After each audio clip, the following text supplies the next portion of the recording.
Ray Stark had this project in 1986, 1987, but we didn't take a look at it until 1990 when Casey Silver brought it to us. I was an executive at Universal, where the project was developed.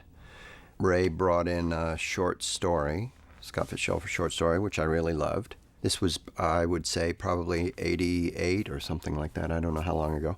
And we gave it to Frank Oz, and Frank Oz wanted to develop it. And Frank brought a writer in. They went away and they worked for a number of months on it, and finally threw their hands up and said, you know, we can't figure it out. There's no conflict. It just sort of unfolds in a simple, very nice, but very undramatic way. At the core of it, there's a wonderful idea. Born old, die young. It's just a magical story. And I think the premise always fascinated us in looking at what it would be like to go the other way. Casey Silver, who was the president of production at the time, lived next door in Santa Monica to Nick Kazan and Robin Swicord. And Casey said to me, you should read this writer, Robin Swicord. She's talented. So I read her material. I thought she was great. So sent her the story, and she loved it. And we had months and months of discussions, and she worked incredibly hard, and she wrote a script, and it was a great first draft. Even though it is not the movie that they made, a very long time ago, it showed there was this great movie in here. I think Robin deserves an incredible amount of credit for taking this short story and reinterpreting, you know, the thematic ideas behind what it means in terms of a man aging backwards and what that new perception on life might be. The script was given to Steven Spielberg, and Steven Spielberg said, wow, this is great. And Robin Swicord and I had a meeting with Steven, and it was this really exciting meeting very early on, and Kathy Kennedy was in the room. And then that, you know, sort of developed into a long working relationship. And what happened was, Steven got busy doing other things. Steven gave the project very serious consideration for about a year. We did some read-throughs with actors. Tom Cruise was somebody that we were very serious about, and he came over to Steven's house for a read-through with several other actors. And then in the course of that year, we were also working on Schindler's List and Jurassic Park. Obviously, two very different but two very big projects. And Steven ultimately decided he was going to do those two projects back to back, so he stepped away. Then for about a year or two, it languished, and right around 91, 92, Frank and I segued out of running Amblin and formed our own company. And we set up a deal at Paramount, and this was the first project under our new banner of Kennedy Marshall that we set up.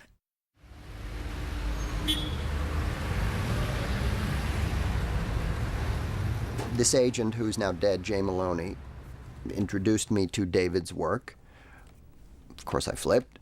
And I met David, and we talked about various things. And I told him about this movie, and I gave him the script right away. Even though it was still Steven Spielberg's movie, he just seemed interested in the idea, and I sent it to him, and he really liked it. And that was the beginning of a relationship with David, where we would talk about material over the years. The first time I read the script, I think it had been floating around for a couple of years. I think Spielberg had abandoned it at that point in time. Tom Cruise had abandoned it, and Josh Donnan took an interest in some of the early stuff that I'd done and sent it to me. I don't know if he was just like, if it was sort of a taste barometer, but it came highly recommended. He said, I want you to read a script. I think it's a beautiful script. And it was written by Robin Swicord, and it was a beautiful script. But it sort of hinged on the audience's affinity for and knowledge of jazz, which I, as a betting man in Hollywood, that's not something I'm really ready to put it all down on. So I loved it. I appreciated it. I thought it was moving and beautiful, but it wasn't the kind of thing that I said, before you die. I just thought, someone will do really well with this if they can ever figure out how to do it. The stumbling block for so long with anyone looking at this material was everyone looked at it as though 5 or 6 different actors were going to have to play the part of Benjamin Button. When you broke it down and you saw how little it was, and you might have to have 4 or 5 people playing Benjamin, it became a big issue about, it's really not a movie star role. I couldn't figure out how it could be done, to be honest with you, at the time. This is like 1991, 92. I mean, in 92, I was still trying to convince ILM to do the Alien for Alien 3 and CG, and they were saying, we're years away, that'll never happen. So you can imagine what the greatest minds that could be brought to bear on this aging problem, it was basically a handoff between 5 or 6 different actors and a lot of rubber work. We talked to everybody. We talked to Stan Winston. We talked to a lot of people about how we could do this. And my biggest fear was that you had, I didn't want to see somebody look like, the Kraken from Ray Harryhausen movie, where the brow gets really protruded and the cheekbones. So I was reticent to discuss with anyone the notion of silicone or certainly latex pieces that would be applied, because it just seemed like, you'd need a 1,000-day schedule with, as elaborate as the movie was, that you would need forever to be able to shoot it.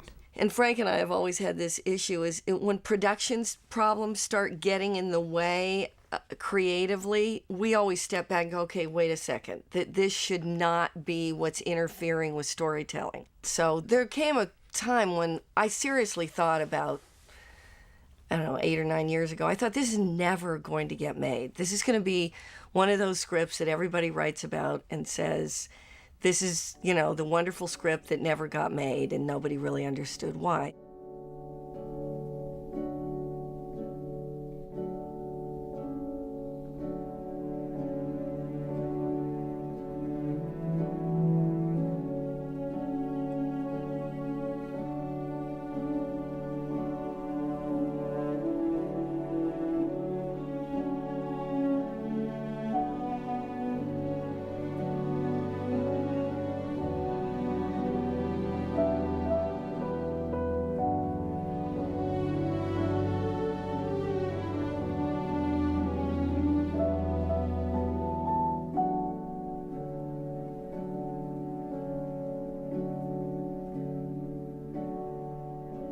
I think the next time I heard about it through Spike Jonze, who had a take on it. That was a radically different movie. That was much quirkier. I would throw it into sort of the Coen brothers sensibility. More of a comedy, a quirky comedy. He talked about making it a much more intimate movie. And I think it was at that moment in time that Sherry Lansing, who was running Paramount, hired Eric Roth. And I don't think it was against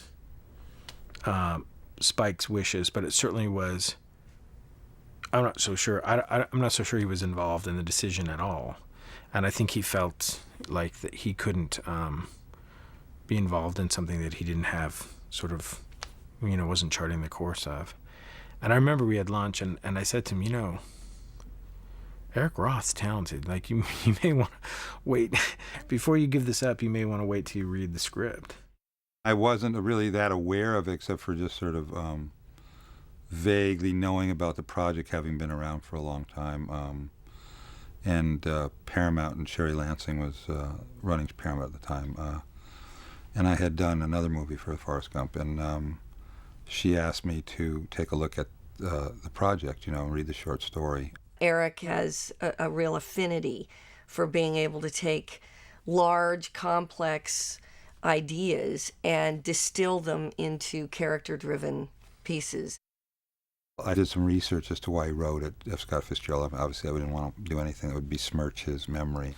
And I've checked even with a couple of people who are sort of renowned Fitzgerald scholars, and said he did, as best as they can tell, he did it as just a sort of a fancy. I mean, there wasn't anything, a little caprice, Fitzgerald, when he wrote the original short story, thematically, he was dealing with something much more cynical.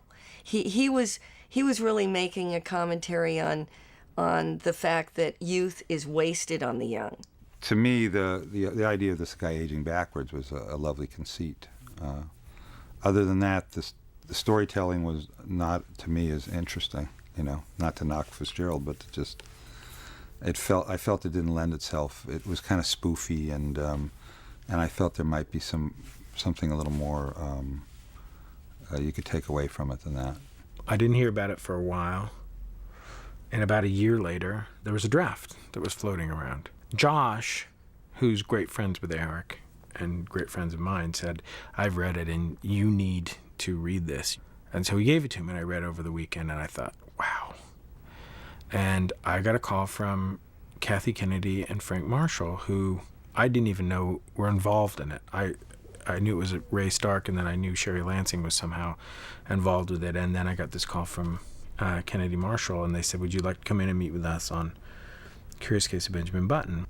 The thing I remember most about the first meeting was the first thing out of everybody's mouth was, how do you do this? How do you make a guy, who's that tall, he's 4 years old and he looks like he's 85, and then how do you take him to being 6 months old and breathing his last breath?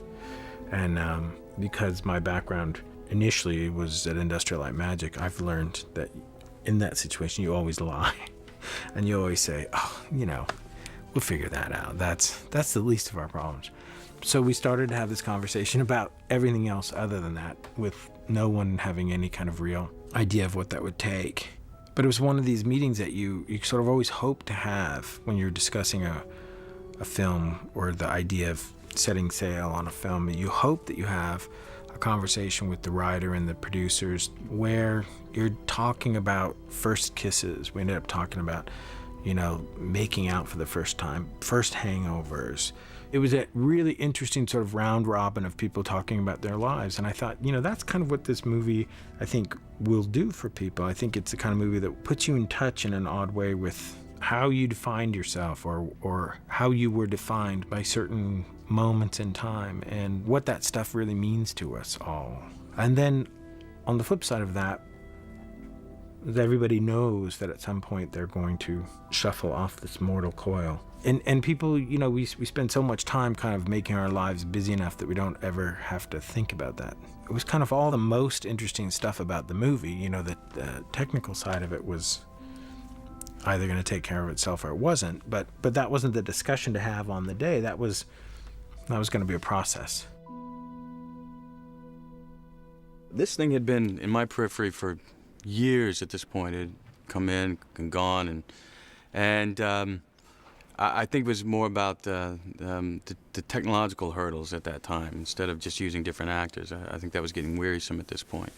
And then it landed in Fincher's lap, and Fincher and I are always talking about a possible project or two, and I really didn't think he was serious about this one. I thought it was a nice idea, given the Fincher that I know that is seldom revealed to the outside world.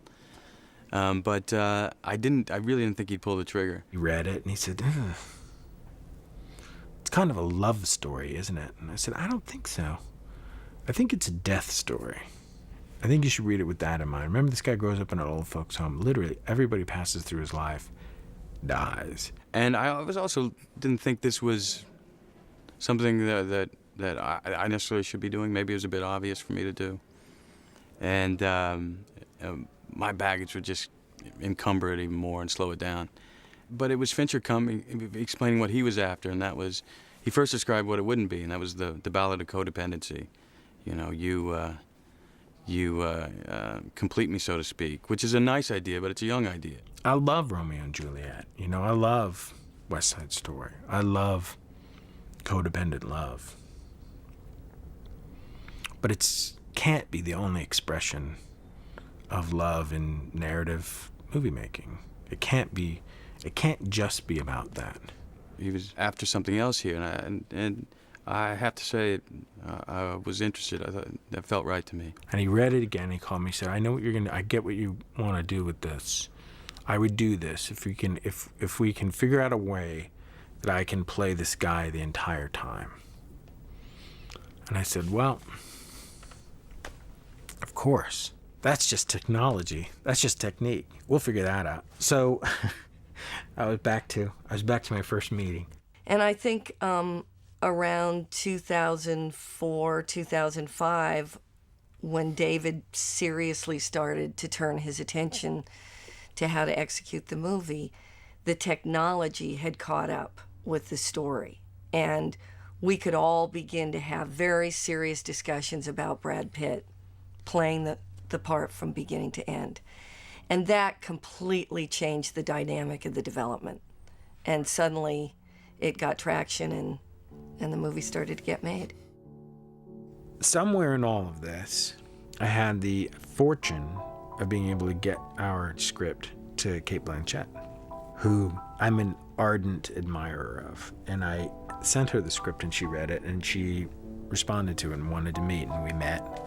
And after, having read the first script 15 years or 16 years ago, I was shocked at our first meeting to learn that she could speak more articulately about what this piece of material was about than I could. I unashamedly loved this film from the moment I read it. And I think that once I knew David was going to be in David's hands, then I was really, really excited by it, because love is a very complex, often contradictory state to be in. But David is not afraid of those contradictions. And so he is such a cynic that when you have a cynic dealing with matters of the heart, then I think you approach something that's really interesting. I like to joke about this movie because it was co-financed by 2 studios, that it was so great that we were able to find Paramount, who loved the first 110 pages of the script, and then Warner Brothers, who loved the second 110 pages of the script. Because the first draft of the script was, it was like this. It was like there was no yellow pages, but it was a phone book. And so we started to kind of go through and cut stuff. Scripts always change in increments, and the nice part about with David is I think he always challenges you to maybe do better, which is good. I mean, that's what you should. I like to hopefully challenge him to do better, I think we cut the script down to about 200 pages, turned it into Paramount, and they read it and they liked it very much. And then we convinced them to do a test. We didn't have access to Brad. He was off making some movie with some other director. And we got this actor, a friend of mine who I love, Joel Bissonette. And I said, Joel, we want to do this old age test with you, so we want you to come in. We want to scan you. He said, all right. And he came in and we took plaster casts of him and sent them off to a sculptor in Canada who did this beautiful casting and painting and sculpture. Then we took that information and we scanned it into a computer, and then we cast this body double, which is going to, not a body double, I mean, that's the breakdown went out. We were looking for a body double, but really, we were going to use their body. And we met this guy, Robert Towers, who I like to joke has actually been on this movie longer than I have, but from the first test, we just had him on a soundstage, and we just did this one little camera move on him, put up a big wall of soft light, and did a very simple thing where he's the first scene that we see of Benjamin in the movie, where he's tapping this spoon or fork on the table, and we put dots all over him, and we didn't know exactly how we were going to do it, but we brought in 3 Viper cameras, and then DD, the guys from Digital Domain, went in, they lopped his head off, and they put this sculpture on, and we played with shaders, hair shaders, and skin shaders, and we made the eyes, and we made the glasses, and we put all this stuff on it, and finished this test. It was crude, and it was extremely early days. We showed it to them, and they liked it, but they said it looks very expensive, and indeed they were right. And it was more money than they wanted to spend on the movie by about probably $75 million. So Brad went off to do 9 other movies, and I went off and I did Zodiac.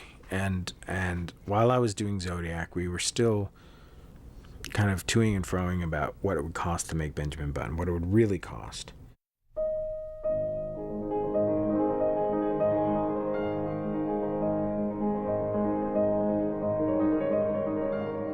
The original story Fitzgerald wrote was based in Baltimore, and Eric Roth mimicked that in his version of the screenplay, which was Baltimore. So the first place I went to when I took on the job, April 17th, 2004, was I flew to Baltimore.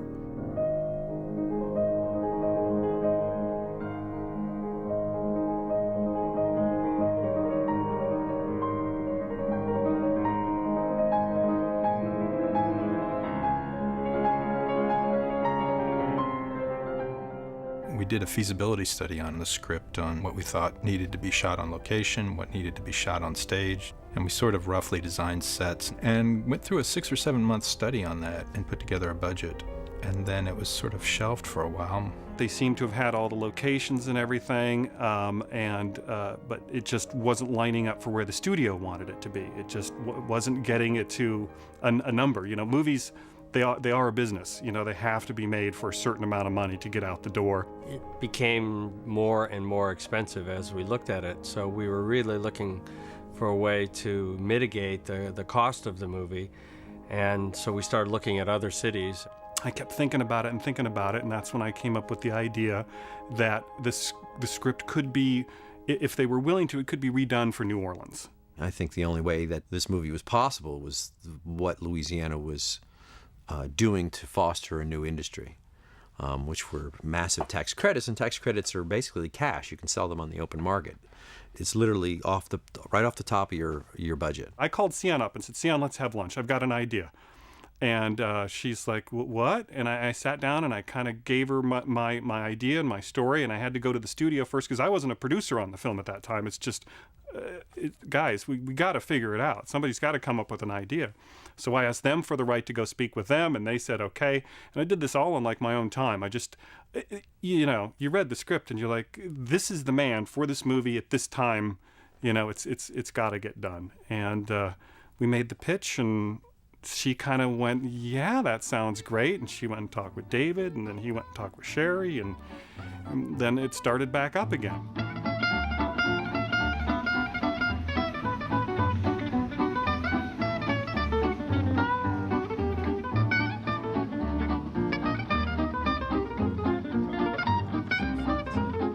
Start on Benjamin here in the foreground. We're going to track behind him, and over his shoulder we see Mr. Dawes. We got a shot this way. Yeah, we don't want to look this way because we got a fucking magnolia tree in front of the Sheridan.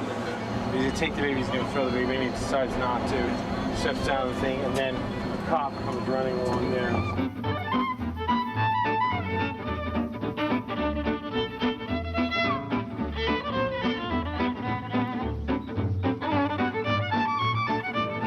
I like the idea that they're standing in here. There's a little bit of night ambient out there in their silhouette. You can put something in here to push back. Benjamin leaves and Thomas stops and sees him and then goes after him. I need it on both sides, and I need it to go to where that next street is. Looking back this way, and he come running up, kind of like trying to, and then we cut to the trench going back is like 40 feet, 60 feet, something like that. And we should have smudge spots galore, just to have stuff kind of blowing through. And I need to put a camera out about 12 feet just to get it out away from the dock so that we can be out here and he can kind of row past us. And he rows out to sea. He's in just a little rowboat. Yep.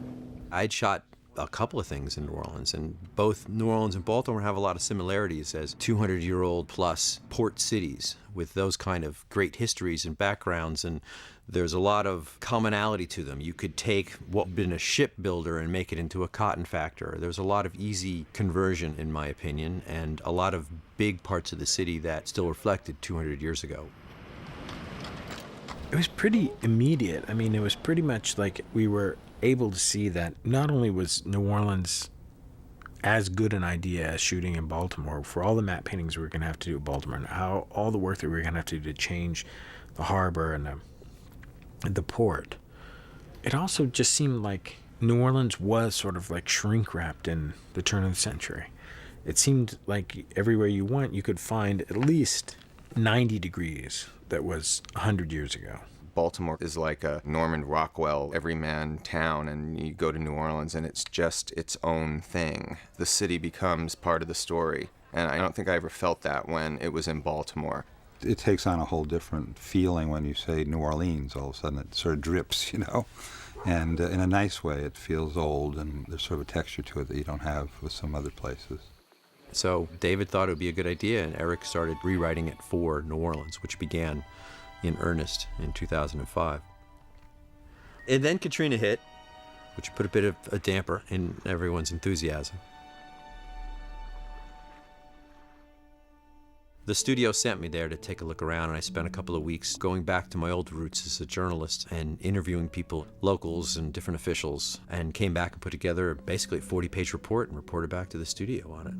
We were scouting places and driving by the houses with the X symbol on the doors and how many dead and 2 dogs dead and people, and it was really impactful. And I think it, in seeing that, it set a tone for us for the sort of melancholy feeling that the whole movie has. I had never been to New Orleans prior to Katrina, and I just remember getting off the airplane and I just felt an emptiness. It just felt hollow. That's the only way I could put it. Even though some of the natives were able to return and rebuild, even when I looked at them, in their eyes, it seemed hollow, like a numb gaze. The state officials got on the phone with us and said, we know what you're thinking, but please, please, for the sake of the city, could you believe in us and still commit to shooting here, and we'll do whatever it is that you need to make this still a viable city for shooting. Everything that we need, the Garden District, Magazine Street, and the French Quarter, and the periphery of downtown, all that stuff was still there. So we went back to the studio and we said we'd still like to try. And it was Brad's passion and fervor to go down there and to do this movie there that kind of reignited it. I'm always amazed at people's backstories. I had no idea the loss and even pain that people are carrying with them in some sense, or directly. And I think this is what the film speaks to. It was almost a ghost town when we got there. We would scout places and not see a soul. It became trying to find people that owned these businesses that we were trying to get reopened. I think construction, probably more than anybody, felt the brunt of that in terms of getting materials and getting labor, because a lot of people hadn't come back to the city yet. It was life-changing to go there and be there as it kind of rose from the ashes and started to become New Orleans again. And in the course of the filming, we saw it change from really still gone a year later after Katrina to pretty much thriving again and alive by the time we were finished. We were there for 10 months, and in those 10 months, it totally evolved into, coming back to life.